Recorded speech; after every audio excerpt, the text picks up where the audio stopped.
Students, good morning. आज मैं आपको वर्ब के बारे में बताने जा रही हूँ। पिछले वीडियो में मैंने अब तक नाउन, प्रोनाउन और एडजेक्टिव के बारे में सीखा। वर्ब भी एक महत्वपूर्ण पार्ट ऑफ स्पीच है। आइए हम पहले वर्ब की डिफिनीशन जानते हैं।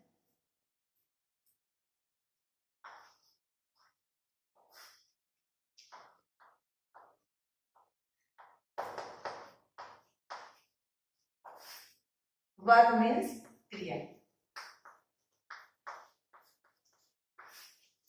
जैसा कि क्रिया से स्पष्ट हो जाता है कि जो भी एक्टिविटीज, कार्य हमारे आपके द्वारा या किसी अन्य के द्वारा संपादित होते हैं वही वर्ब कहलाते हैं।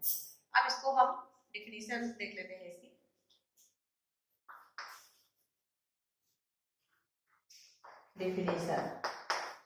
डिफिनीशन यानी परिभाषा। All action words are called verb. All action words are called verb, यानी सभी क्रियाएं या सभी जो एक्टिविटीज हैं या जो सभी कार्य हैं उनको क्रिया कहते हैं। जैसे रीडिंग, पढ़ना भी एक क्रिया है। राइटिंग, लिखना भी एक क्रिया है। Playing, jumping,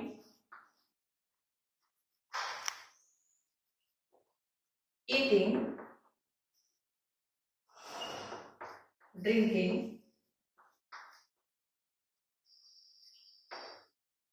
etcetera. इन शब्दों के माध्यम से यह प्रदर्शित होता है कि ये एक्शन वर्ड्स हैं। इन शब्दों की सहायता से हम कार्य कर रहे होते हैं। किसी को भी देखते हैं पता चलता है कि वह छात्र रीड कर रहा है या कोई राइटिंग कर रहा है, प्लेइंग कर रहा है, जंपिंग कर रहा है, ईटिंग कर रहा है, ड्रिंकिंग कर रहा है।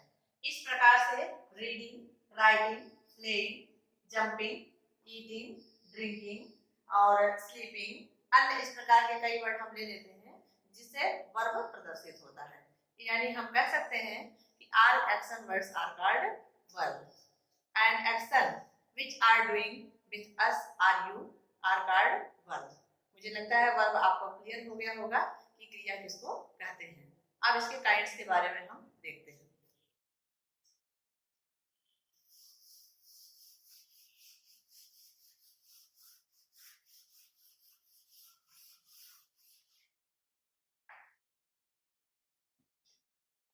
There are 5 kinds of verb. क्रिया के मुख्यतः 5 प्रकार होते हैं। वैसे मेनली देखा जाता है कि क्रिया 2 प्रकार की होती है, सकर्मक क्रिया और अकर्मक क्रिया, जिनको हम इंग्लिश में ट्रांजिटिव वर्ब और इंट्रांजिटिव वर्ब कहते हैं।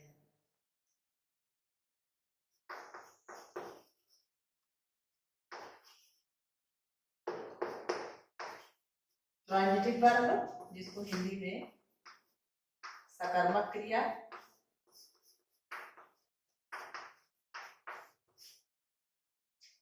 इंट्रांजिटिव वर्ब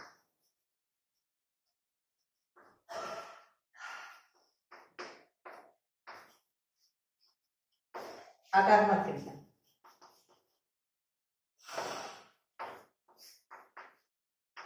सकर्मक क्रिया और अकर्मक क्रिया। तीसरा लेते हैं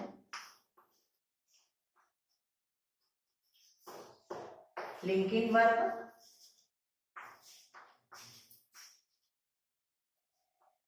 फ्रेजल वर्ब,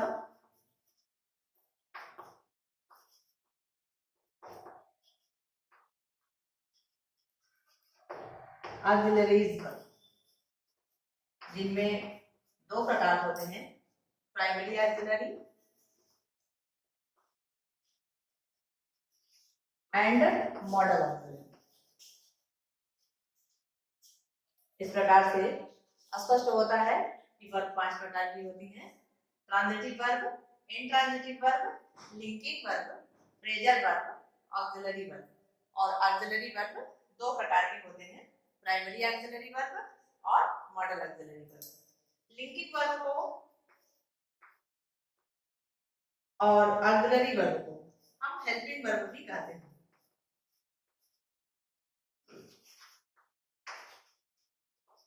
हेल्पिंग वर्ब भी कहते हैं।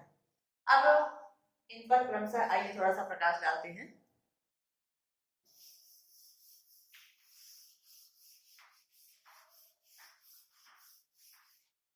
फर्स्टली हम आते हैं ट्रांजिटिव वर्ब पर।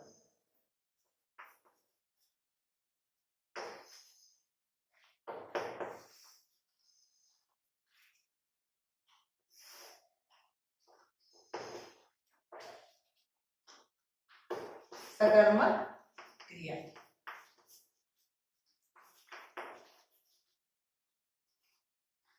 Definition.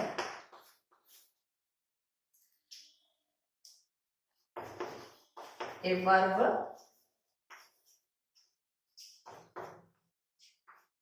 that requires one or more objects, objects यानी कर्म। A verb that requires means आवश्यकता होती है। A verb that requires one or more objects is called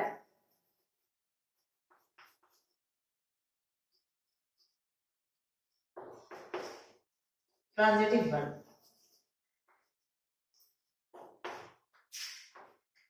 वह क्रिया जिसके साथ या जिसको एक या दो ऑब्जेक्ट की आवश्यकता होती है या एक से अधिक ऑब्जेक्ट की आवश्यकता होती है, उनको हम ट्रांजिटिव वर्ब कहते हैं। सकर्मक का मतलब होता है कर्म के साथ, यानी उसके साथ ऑब्जेक्ट होना आवश्यक है। अब आते हैं इंट्रांजिटिव वर्ब पर।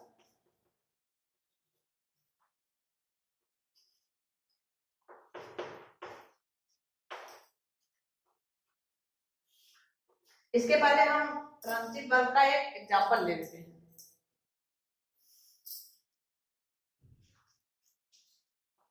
एग्जांपल,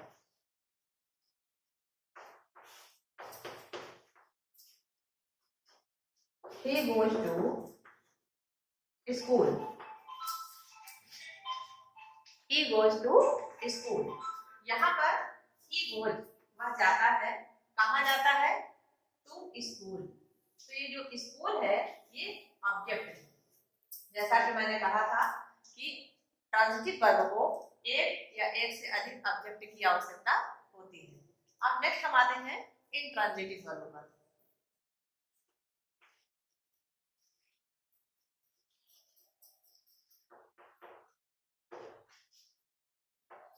इंट्रांजिटिव वर्ब, जिसको हम हिंदी में अकर्मक क्रिया कहते हैं।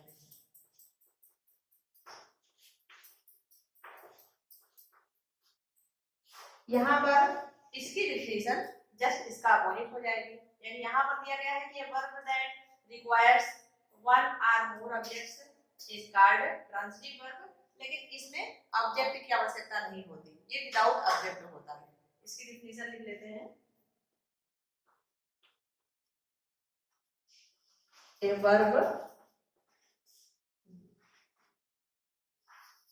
verb which does not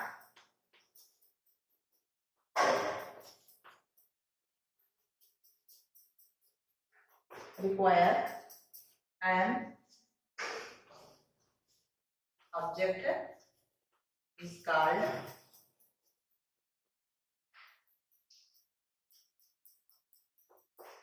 transitive verb. यानी वह क्रिया जिसको ऑब्जेक्ट की आवश्यकता नहीं होती वो इंट्रांजिटिव वर्ब कहलाता है। Intransitive verb. अब मुझे लगता है कि आपको ट्रांजिटिव वर्ब और इंट्रांजिटिव वर्ब समझ में आ गया होगा। ट्रांजिटिव वर्ब में ऑब्जेक्ट होता है और इंट्रांजिटिव वर्ब में ऑब्जेक्ट नहीं होता। ट्रांजिटिव वर्ब बिना ऑब्जेक्ट के कार्य नहीं कर सकता और इंट्रांजिटिव वर्ब में नहीं, ट्रांजिटिव वर्ब में ऑब्जेक्ट होना आवश्यक है और इंट्रांजिटिव वर्ब में ऑब्जेक्ट का होना आवश्यक नहीं है। जैसे एग्जाम्पल देखिए, he goes,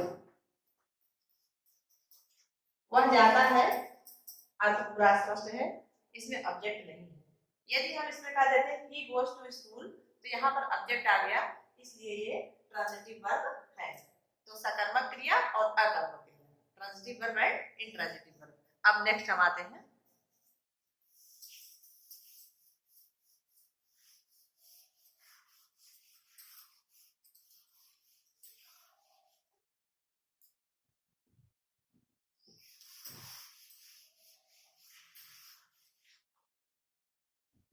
phrasal verb.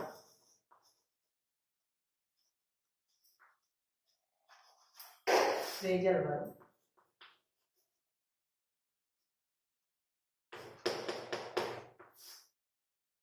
a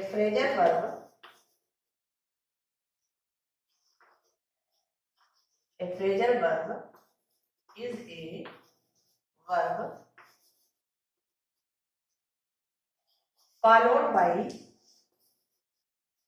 a preposition or adverb। जिस वर्ब के पहले किसी प्रीपोजिशन या एडवर्ब का प्रयोग हुआ रहता है उनको फ्रेजल वर्ब कहते हैं। जैसे to sing, to run, to play, to sleep. यानी यहाँ पर जो टू शब्द है ये प्रीपोजिशन है। तो यदि हम प्रीपोजिशन का प्रयोग करते हैं वर्ब के पहले, अब सिंग, रन, प्ले, स्लीप ये वर्ब है, ये हमारी क्रियाएं हैं, इनके पहले हम प्रीपोजिशन का प्रयोग करते हैं, इसलिए ये फ्रेजल वर्ब हुए। अब आते हैं लिंकिंग वर्ब।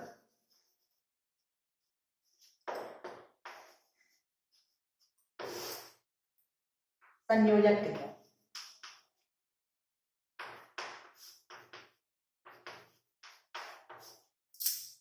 जो वर्ब दो वाक्यों, दो उपवाक्यों या दो शब्दों को जोड़ने का कार्य करे, लिंक करने का कार्य करे, आपस में संयोजित करने का कार्य करे, वो लिंकिंग वर्ब है।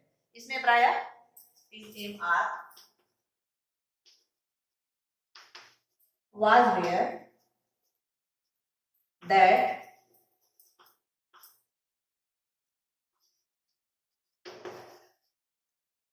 had, have, had आदि आते हैं।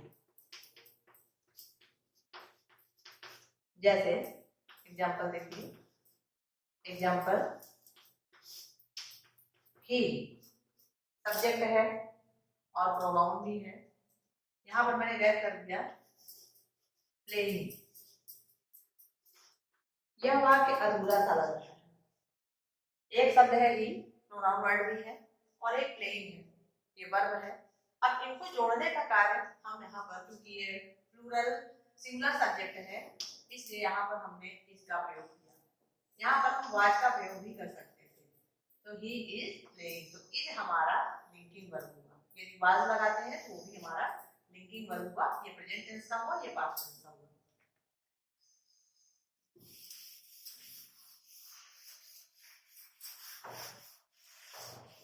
अब सबसे महत्वपूर्ण और लास्ट में हम देखते हैं auxiliary verb.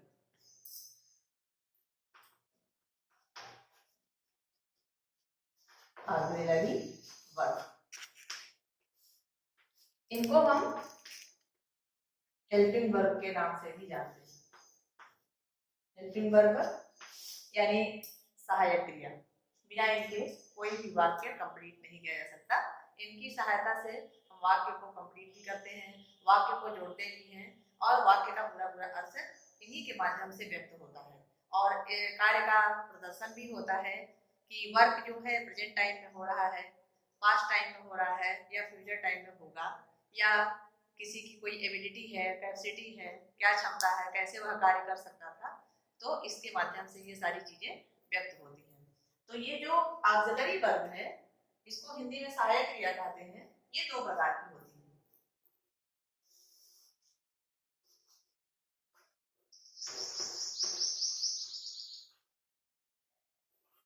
Primary auxiliary verb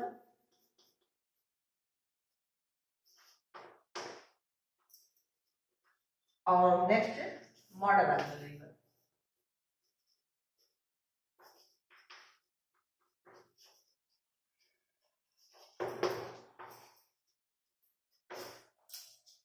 हमारे ओल्ड इंग्लिश में प्रायः प्राइमरी ऑक्सिलरी वर्ब का ही प्रयोग होता था, लेकिन आधुनिक समय में मॉडल ऑक्सिलरी वर्ब भी आ गई है, जिसकी सहायता से एक आधुनिकीकरण हुआ और हमारे इंग्लिश को मॉडिफाई होने में या मॉडर्निटी आने में काफी सहायता मिली। तो प्रेजेंट टाइम में हम प्राइमरी और मॉडल दोनों ऑक्सिलरी वर्ब का प्रयोग देखते हैं, और यदि मॉडल ऑक्सिलरी वर्ब का प्रयोग नहीं करते हैं तो अधूरा सा लगता है। इसलिए दोनों के प्रयोगों के बारे में जानना बड़ा आवश्यक है।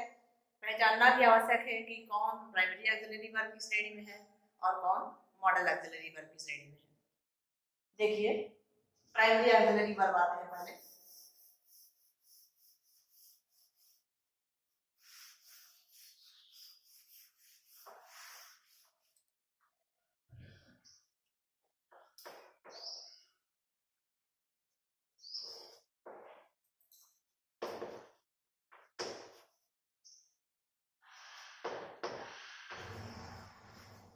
Primary auxiliary verb, primary auxiliary verb. इसके अंतर्गत बी, हैव और डू आते हैं। संक्षेप में इसको हम बी हैव डू कह सकते हैं। B have do. बी का रूप होता है प्रेजेंट टाइम में इज, एम, आर, और पास्ट टेंस में वाज, वेयर। हैव का प्रयोग हैज, हैव और हैड। डू का डू, डज, डिड। अब हम आते हैं मॉडल ऑक्सिलरी वर्ब पर।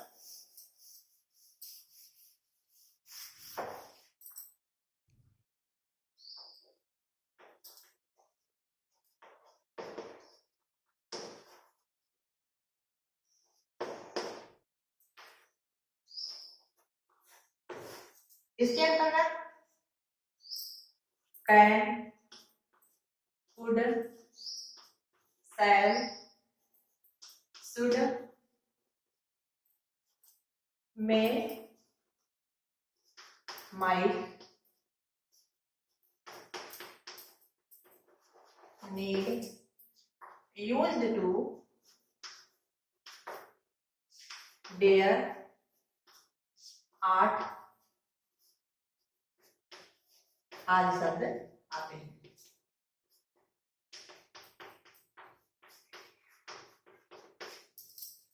Can, could, shall, should, may, might, need not, used, dare, art और ये विल डू, ये हमारे मॉडल ऑक्सिलरी वर्ब है। इनका प्रयोग मॉडर्न इंग्लिश में सेंटेंस में किया जाता है, लेकिन ये आप ध्यान रखिए इनके जो प्रयोग हैं वो अलग अलग होते हैं। यानी capacity, capacity, ability, possibility, probability,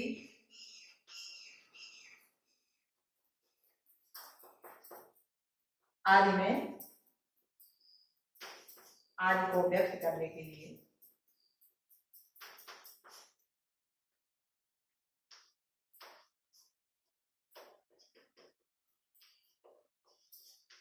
models का प्रयोग करते हैं। मॉडल्स का यूज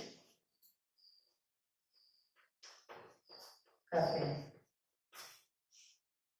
बच्चों, मुझे लग रहा है कि आपको मॉडल ऑक्सिलरी के बारे में भी समझ में आ गया होगा कि can, could, shall, should, will, would, may, might, need, used to, dare, art आज शब्द जो है वो मॉडल ऑक्सिलरी से रिलेटेड है और इनका प्रयोग कैपेसिटी, एबिलिटी, पॉसिबिलिटी, प्रोबेबिलिटी आदि को व्यक्त करने के लिए मॉडल का यूज करते हैं। इनमें थोड़ा सा प्रेजेंट और पास्ट टेंस का ध्यान रखा जाता है। आइए उसकी एक संक्षिप्त जानकारी आपको दे दें।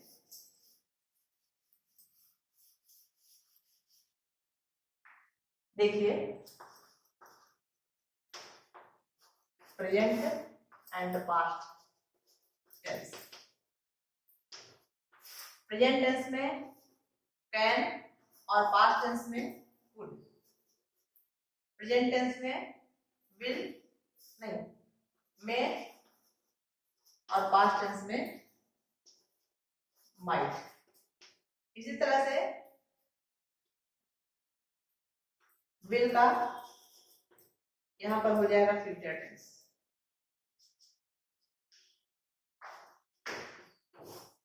फ्यूचर वाला ये पास्ट में इस तरह से लिखा जाएगा। विल का वुड, शैल का शुड। इस तरह से कैपेसिटी, एबिलिटी, प्रोबेबिलिटी, एबिलिटी इन चीजों को व्यक्त करने के लिए हम पास्ट और प्रेजेंट टेंस या फ्यूचर टेंस के अनुसार मॉडल ऑक्सिलरी वर्ब को चेंज कर लेते हैं। और अब थोड़ा सा प्राइमरी ऑक्सिलरी वर्ब के डिटेल के बारे में देखें।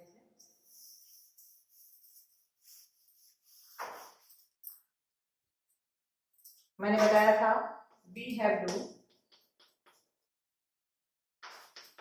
ये प्राइमरी ऑक्सिलरी वर्ब है। बी में आ गया हमारा is, am, are.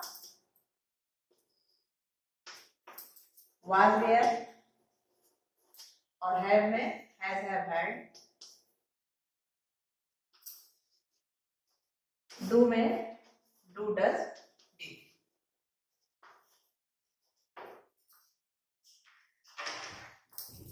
Do, does, did. Is, am, are.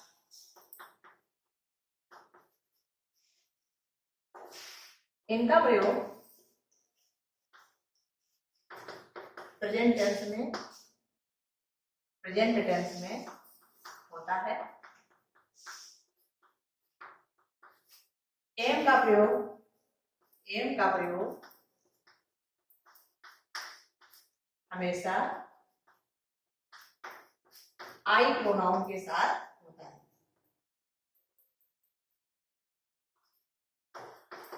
I pronoun के साथ होता है।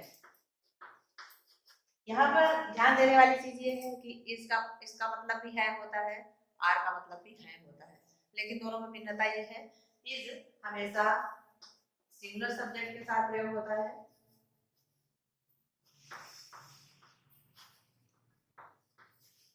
सिंगुलर सब्जेक्ट के साथ, जैसे he, she, it, Ram, Sita आदि के साथ होता है।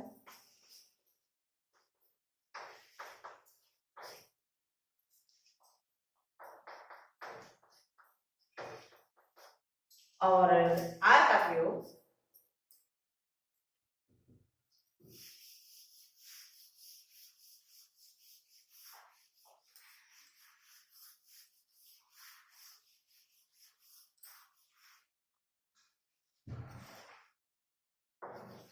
प्रयोग प्लूरल सब्जेक्ट के साथ होता है।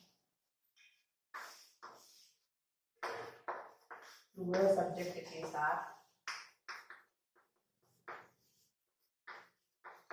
होता है। प्लूरल सब्जेक्ट जान लेते हैं कौन कौन से हैं। दे,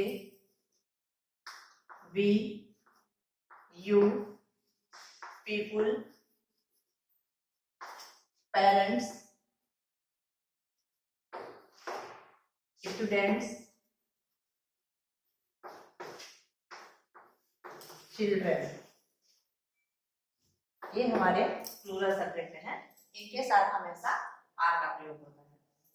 अब वाज, वेयर देख लेते हैं। वाज और वेयर दोनों का अर्थ होता है था थे, थी। इनका प्रयोग हम पास्ट टेंस में करते हैं। इनका प्रयोग पास्ट टेंस में करते हैं।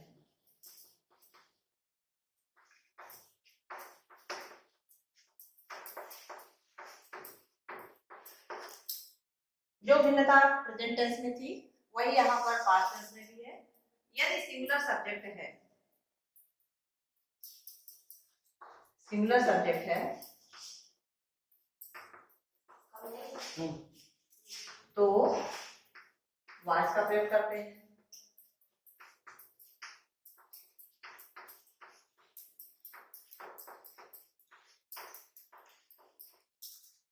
और वेयर का प्रयोग हमेशा प्लूरल सब्जेक्ट के साथ होता है।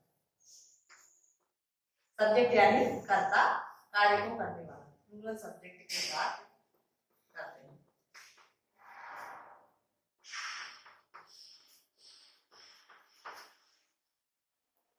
अब लास्ट में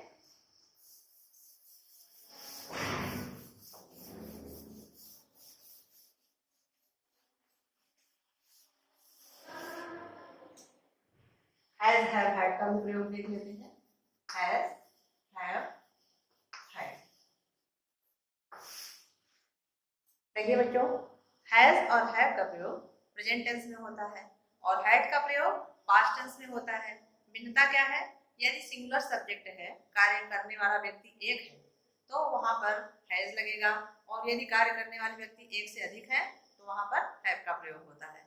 और हैड दोनों ही स्थितियों में, यदि पास्ट टेंस है तो चाहे सिंगुलर सब्जेक्ट हो या प्लूरल सब्जेक्ट हो, दोनों स्थितियों में हैड का ही प्रयोग किया जाता है। यहाँ पर एक चीज और स्पष्ट कर देना चाहूंगी कि हैज, हैव, हैड इसका मतलब होता है पोजीशन, अपने अधिकार में किसी चीज को रखना। जब हम ऐसा वाक्य बोलते हैं कि यह मेरी किताब है, ये तुम्हारी किताब है, या ये उसकी बाल्टी है, ये उसकी अलमारी है, तो इस तरह के जो वाक्य हैं जिससे अधिकार का प्रश्न उठता है, अधिकार जताया जाता है, तो उसको वहां पर हम हैज, हैव, हैड का प्रयोग करते हैं। या अगर हम ये कहते हैं, ये व्यक्त करते हैं कि हमारे पास यह वस्तु है या तुम्हारे पास यह वस्तु है, तो वहां पर हैज, हैव, हैड का प्रयोग करते हैं। जैसे ये सिंगुलर सब्जेक्ट है,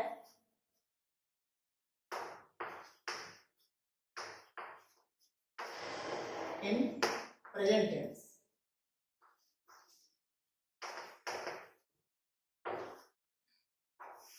तो यहाँ पर हैज का प्रयोग होगा।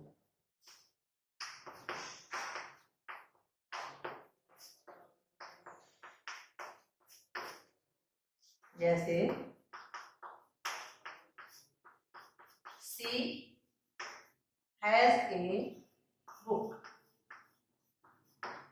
सी प्रोनाउन वर्ड है और वाक्य में सब्जेक्ट भी है, जिसका अधिकार क्षेत्र ये है कि इसके पास एक बुक है और यह हैज के माध्यम से व्यक्त हो रहा है। इसके पास एक बुक है, तो हैज यहाँ पर सिंगुलर सब्जेक्ट के साथ प्रेजेंट टेंस में प्रयोग किया जाता है। हैव देख लेते हैं।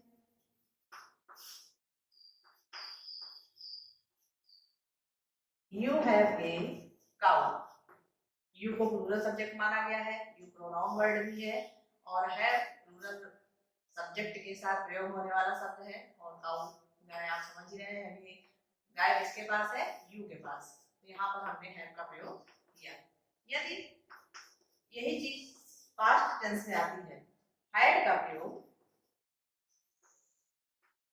हैड का प्रयोग पास्ट टेंस की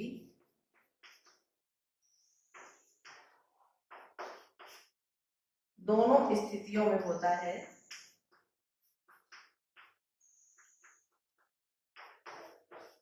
दोनों स्थितियों में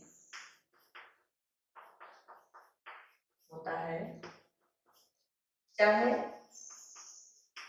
वाक्य में, चाहे वाक्य में, ऊपर करेंगे थोड़ा सा, चाहे वाक्य में सिंगुलर सब्जेक्ट हो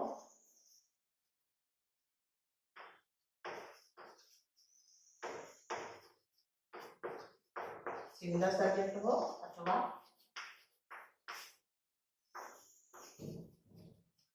प्लूरल सब्जेक्ट हो, दोनों के साथ हैड का प्रयोग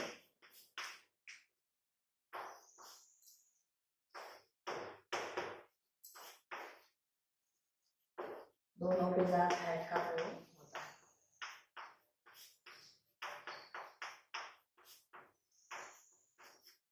यदि मैं कहूँ कि मेरे पास एक किताब थी तो I had a book.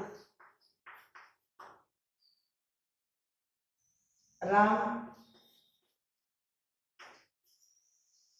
Had a cat. Ram के पास एक बिल्ली थी। तो यहाँ पर हैड हमने देखा आई प्रोनाउन प्लूरल माना जाता है और राम जो सब्जेक्ट है ये सिंगुलर है, दोनों के साथ मैंने हैड का प्रयोग किया है। यानी हैज, हैव, हैड ये एक अधिकार सूचक वाक्य है। इनको इन शब्दों का प्रयोग हम अधिकार जताने के लिए करते हैं या ये व्यक्त करने के लिए करते हैं कि ये सामान, ये वस्तु हमारे पास है या आपके पास है। बच्चों, मैं अपेक्षा करती हूँ कि आज के इस वीडियो में आपको वर्ब की डिफिनीशन और इसके काइंड्स के बारे में अच्छी तरह से समझ में आ गया होगा। अब इससे रिलेटेड जो भी होमवर्क है वो आपको आगे दिया जाएगा या आप अपने से भी बुक खोल करके एक्सरसाइज देख करके कर सकते हैं। नेक्स्ट वीडियो में फिर आपसे मिलूंगी, तब तक के लिए lot of thanks, good morning.